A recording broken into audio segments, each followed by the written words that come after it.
singkamas, babad sa suka. Suka.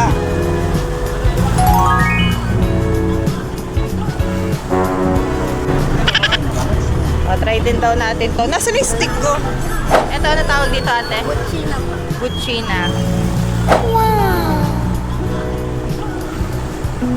Sige mo. Pwede mo malaman kung ano to? Ito po. Sige, apo. Saan ka ba? Mas masarap ma'am.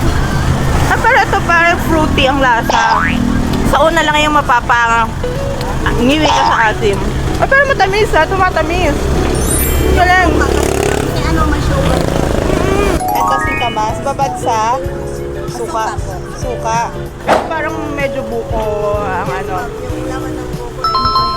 Ito fruity ang lasa. Hop!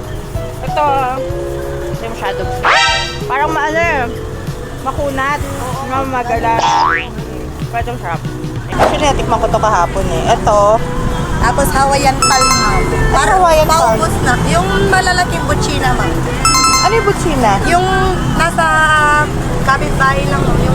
Yung green ma'am. Mangga? Nakakahinog. Di ma'am, para siyang niyog na... Ah, yung maliliit. Opo ma'am, tas red na nahihinog. Tamis ba yun? Ano ma'am, nakababad din sa suka mo. Okay. Tapos ito, yun yun. Ay, ito, yan ma'am. Tapos ito, yung malalaking, tas malaki yung puno. Ito din yun. Ayan yan ma'am. Ano pala yun? Pwede mong buksan ma'am, fantastic na.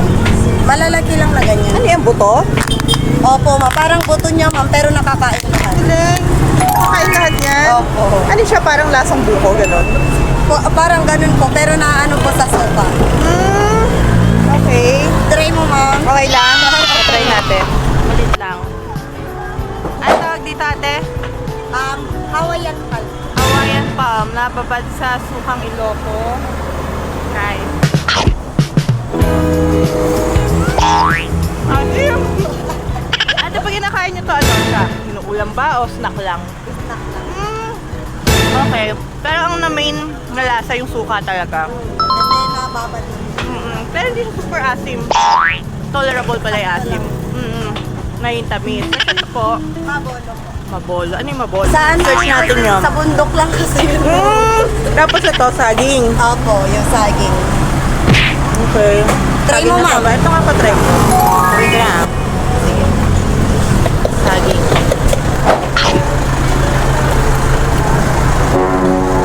Parang Ano to? Paano ma'am?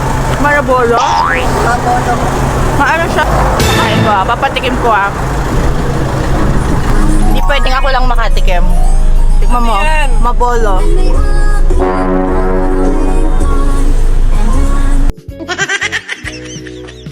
Ano makikita? Sa ano po? Sa malapit sa McDo. Malapit sa McDo, sa may rotonda, dito sa may lawag. Sa harap ng Caltex. Dahil si ate, hanapin nyo lang si ate. Dami nilang tinda, pati prutas. Ang dami. Ito, meron pang mas malalaki na.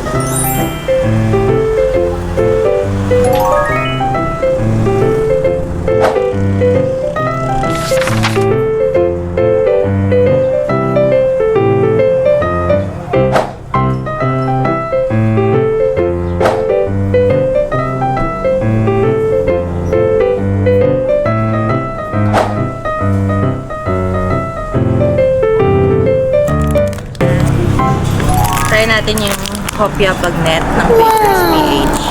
Baker's PH, parang buong Ilocos may Baker's PH, kahit saan may Baker's PH. And dito sila isa sa mga sikat. Hopia, and meron silang Hopia Bagnet. Tignan natin kung may tipak ng bagnet. 4 ang laman. Ganyan siya kalaki.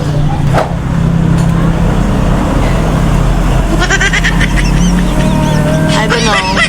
Let's try. Tumatanggap pa kayo. Ah, yung bagnet. Nasa? About the taste. Ayun yung bagnet. Lasa, hindi kasi ako fan ng kopya baboy kung ano lasa kasi. Alam ko, mugo eh. Pero okay naman. Masarap. And parang ito na yung bagnet. Oh. Ayun no. Okay naman.